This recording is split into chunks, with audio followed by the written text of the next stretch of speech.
telepon.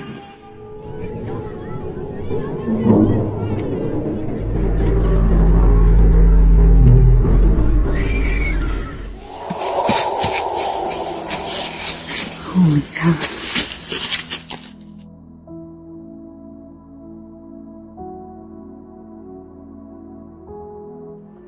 Saat ini, ada begitu banyak hal yang terjadi di Israel.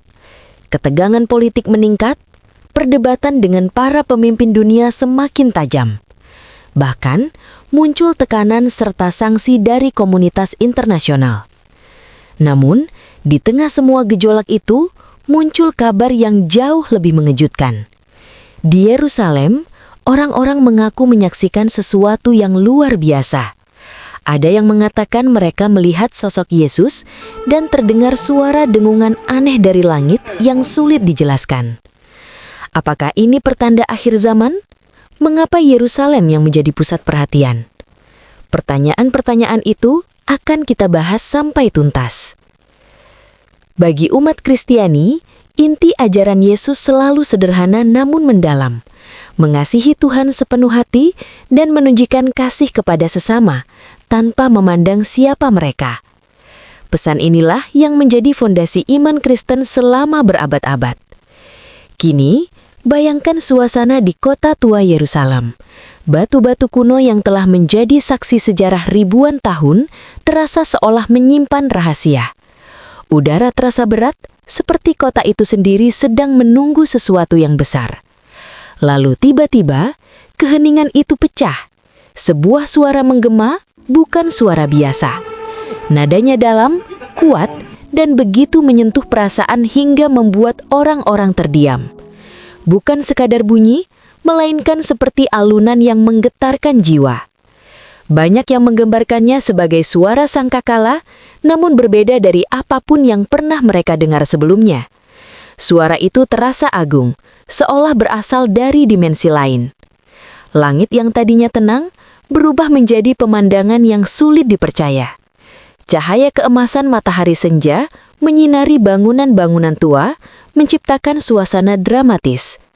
Di tengah cahaya itu, muncul sosok bercahaya, tinggi, anggun, dan berwibawa. Jubahnya tampak berkilau dan bergerak lembut tertiup angin, sementara wajahnya memancarkan ketenangan sekaligus kekuatan. Banyak orang yang melihatnya langsung teringat pada gambaran Yesus dalam lukisan dan kitab-kitab rohani.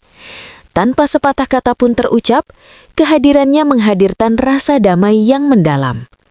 Orang-orang yang menyaksikan peristiwa itu merasa hati mereka disentuh, seolah ada kekuatan ilahi yang sedang bekerja. Bisikan pun menyebar di antara kerumunan. Ada yang yakin ini adalah penggenapan nubuat. Ada yang percaya bahwa ini adalah tanda pengharapan di tengah kekacauan dunia. Namun, tak sedikit pula yang bertanya-tanya, mungkinkah ini pertanda zaman akhir? Dalam kitab terakhir Alkitab, yaitu Wahyu, memang terdapat gambaran tentang peristiwa-peristiwa besar menjelang kedatangan Kristus kembali. Disebutkan tentang sangkakala-sangkakala yang ditiup sebagai tanda penghakiman dan perubahan besar di bumi. Ayat Wahyu 1 ayat 7 menyatakan bahwa Dia akan datang dengan awan-awan dan setiap mata akan melihatnya. Gambaran ini membuat sebagian orang menghubungkan kejadian tersebut dengan nubuatan Alkitab. Ada pula perbedaan pemahaman tentang peristiwa yang disebut pengangkatan dan kedatangan kedua. Pengangkatan dipercaya sebagai momen ketika orang-orang percaya diangkat ke surga.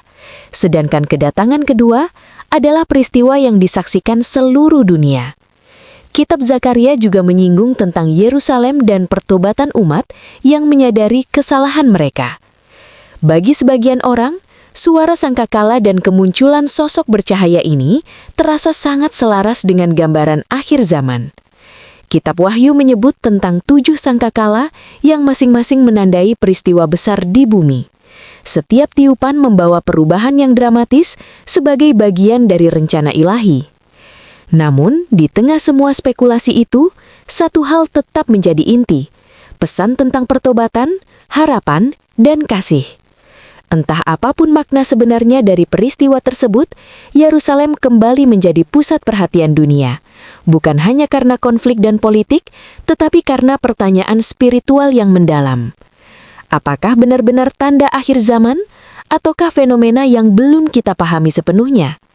Jawabannya mungkin tidak sederhana. Tetapi yang jelas, peristiwa ini telah membuat banyak orang kembali merenungkan iman, nubuat, dan tujuan hidup mereka. Penghakiman dan dimulainya masa yang disebut sebagai kiamat dalam kepercayaan Kristen. Dalam Wahyu 8 ayat 7 tertulis bahwa malaikat pertama meniup sangkakalanya, lalu hujan es dan api bercampur darah dilemparkan ke bumi. Sepertiga bumi hangus terbakar, sepertiga pohon musnah, dan seluruh rumput hijau lenyap.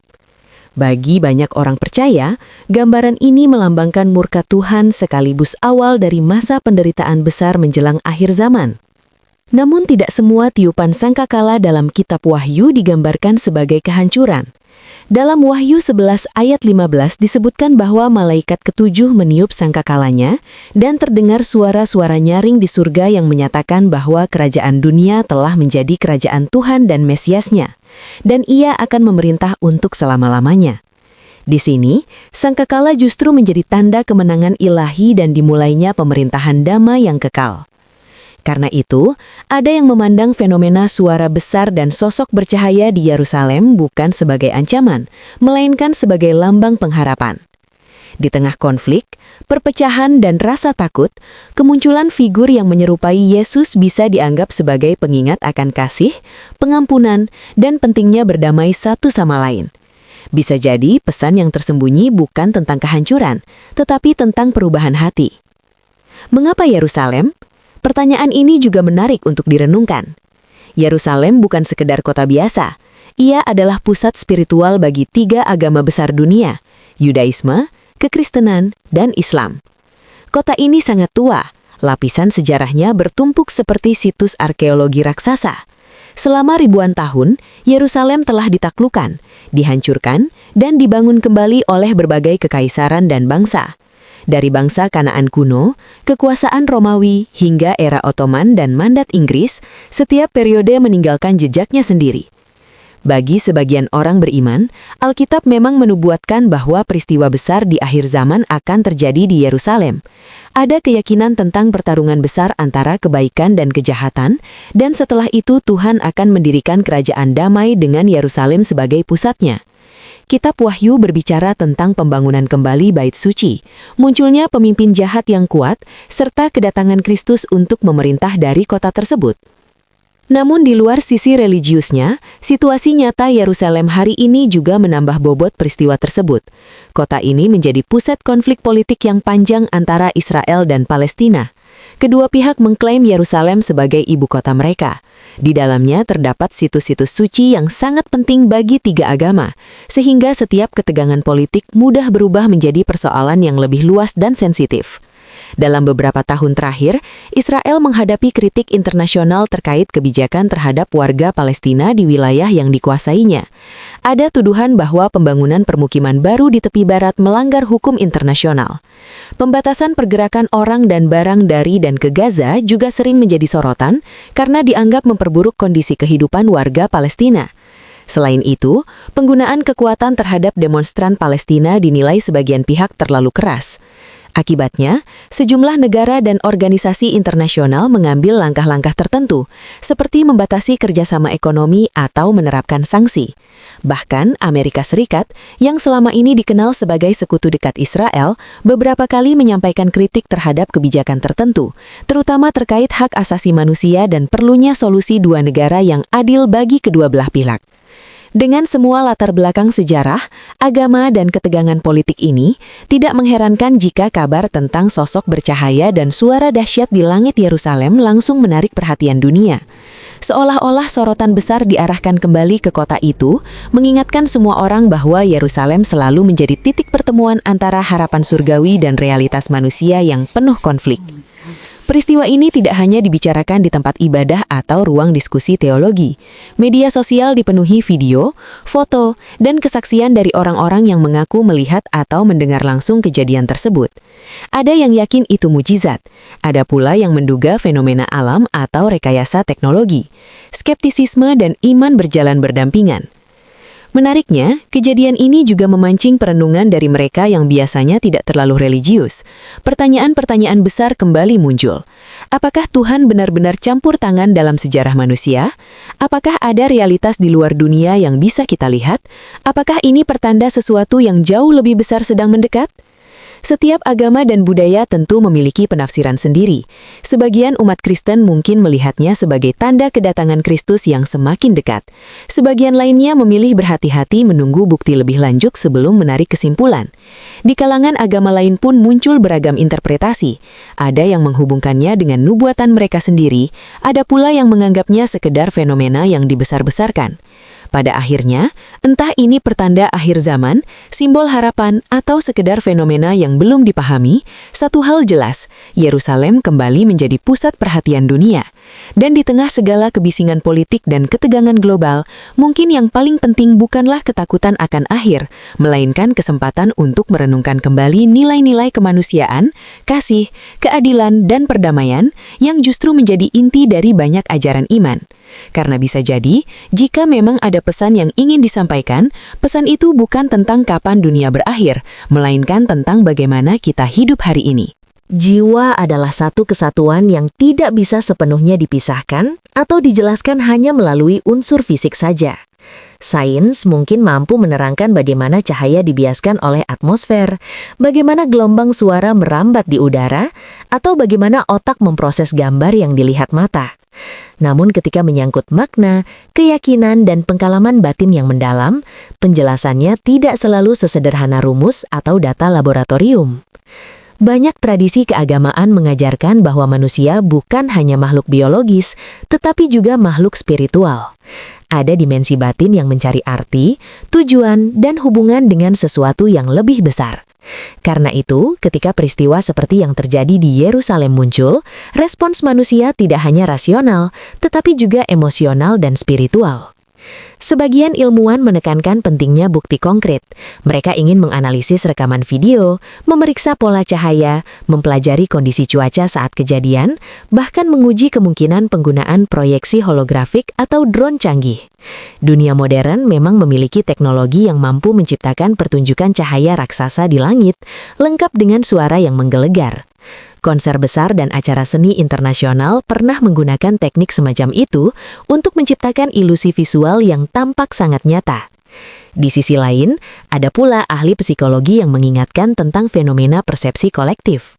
Ketika sekelompok orang berada dalam suasana emosional yang intens, terutama di tempat yang syarat makna religius seperti Yerusalem, pikiran dapat menjadi lebih sugestif.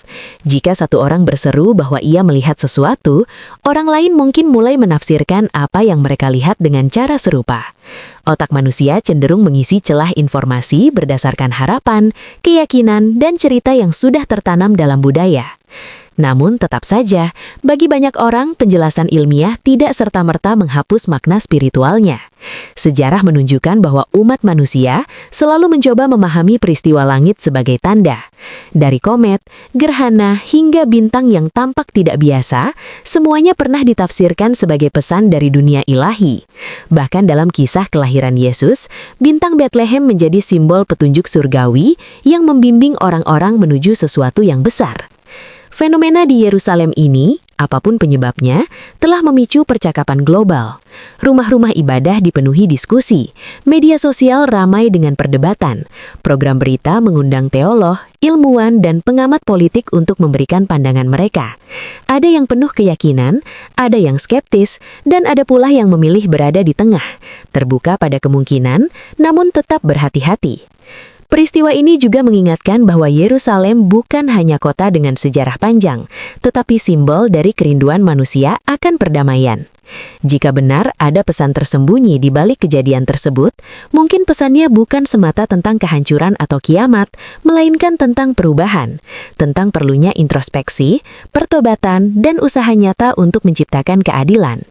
Bisa jadi, makna terdalam dari semua ini tidak terletak pada apakah sosok itu benar-benar muncul secara supranatural atau tidak. Mungkin yang lebih penting adalah bagaimana manusia meresponsnya. Apakah kita akan semakin terpecah oleh ketakutan dan teori konspirasi, ataukah kita justru terdorong untuk lebih mengasihi, lebih memahami, dan lebih menghargai satu sama lain? Sepanjang sejarah, momen-momen besar seringkali menjadi cermin bagi hati manusia. Ia memperlihatkan apa yang sudah kita yakini, apa yang kita takutkan, dan apa yang paling kita harapkan. Yerusalem dengan segala kompleksitasnya sekali lagi menjadi panggung tempat pertanyaan-pertanyaan besar tentang iman, sains, dan masa depan dunia bertemu. Dan mungkin di tengah semua suara, baik itu suara sangkakala yang menggelegar di langit atau suara perdebatan yang riuh di bumi, yang paling penting adalah suara hati kita sendiri. Apa yang kita pilih untuk percaya? Bagaimana kita memilih untuk hidup setelahnya? Bergema di hati miliaran orang selama berabad-abad. Sains dapat membantu kita memahami bagaimana otak bekerja, bagaimana saraf mengirimkan sinyal, dan bagaimana tubuh merespons rangsangan. Namun ketika berbicara tentang ruh atau dimensi spiritual manusia, sains masih berada di wilayah yang belum sepenuhnya terpetakan. Salah satu keterbatasan utama sains adalah ketergantungannya pada bukti yang bisa diamati dan diukur. Metode ilmiah sangat efektif untuk menghitung gravitasi, mengukur kecepatan cahaya, atau mempelajari struktur atom. Tetapi bagaimana dengan pengalaman batin seperti melihat penglihatan rohani, merasakan hadirat ilahi, atau mengalami keterhubungan mendalam dengan sesuatu yang lebih besar dari diri kita? Hal-hal seperti itu sulit dimasukkan ke dalam tabung reaksi atau dicatat dalam grafik statistik. Selain itu, para ilmuwan pun manusia biasa yang memiliki sudut pandang dan asumsi awal. Cara seseorang memandang dunia dapat mempengaruhi bagaimana ia menafsirkan data. Ibarat memakai kacamata berwarna, realitas yang dilihat bisa sedikit berubah sesuai lensa yang digunakan. Karena itu, dalam beberapa kasus, penjelasan ilmiah mungkin belum tentu lengkap atau bahkan bisa direvisi di masa depan. Meski demikian, menariknya semakin banyak pemikir modern yang mencoba menjembatani jurang antara sains dan spiritualitas. Mereka tidak melihat keduanya sebagai musuh, melainkan sebagai dua cara berbeda untuk memahami kenyataan. Di bidang studi kesadaran, misalnya, para peneliti berusaha mengungkap apa sebenarnya kesadaran itu, bagaimana pikiran dapat berubah, dan sejauh mana pikiran mempengaruhi persepsi kita tentang dunia. Dalam prosesnya, mereka mulai melirik kebijaksanaan tradisi spiritual kuno yang sejak lama membahas hakikat kesadaran manusia. Bidang fisika kuantum juga sering disebut dalam diskusi ini. Studi tentang partikel-partikel sangat kecil di alam semesta menunjukkan bahwa pengamat dapat mempengaruhi hasil pengamatan. Konsep seperti keterikatan kuantum, non-lokalitas, dan superposisi menantang pandangan klasik bahwa segala sesuatu sepenuhnya terpisah dan sudah ditentukan sebelumnya. Beberapa orang melihat kemiripan antara temuan ini dengan ajaran spiritual tentang kesatuan dan keterhubungan seluruh ciptaan. Selain itu, ada penelitian tentang pengalaman-pengalaman luar biasa seperti telepati, firasat tentang masa depan, atau pengalaman mendekati kematian. Walaupun komunitas ilmiah masih memperdebatkan validitasnya, fenomena-fenomena ini tetap memicu rasa ingin tahu. Jika suatu hari terbukti memiliki dasar yang lebih kuat, mungkin pemahaman kita tentang hubungan antara pikiran dan realitas fisik akan berubah secara signifikan. Namun pada akhirnya, meskipun sains memberikan alat yang sangat kuat untuk menjelaskan dunia, ia tidak selalu menggantikan makna yang ditemukan banyak orang dalam iman. Fenomena yang terjadi di Yerusalem, entah itu ilusi optik, teknologi canggih, atau sesuatu yang benar-benar luar biasa, mengajak kita untuk kembali merenungkan misteri yang mengelilingi hidup ini. Bagi mereka yang mencari jawaban melampaui apa yang kasat mata, ajaran Yesus tetap menjadi sumber inspirasi. Pesan tentang kasih tanpa syarat, pengampunan, dan pengharapan telah menguatkan generasi demi generasi. Dalam dunia yang sering dipenuhi konflik dan ketidakpastian, nilai-nilai itu tetap relevan. Mungkin yang terpenting bukanlah memastikan apakah peristiwa tersebut benar-benar tanda kosmik atau sekadar fenomena alam. Yang lebih penting adalah bagaimana kita menanggapi rasa takjub itu. Apakah kita menggunakannya untuk memperdalam iman, memperluas pemahaman, dan memperbaiki hubungan dengan sesama?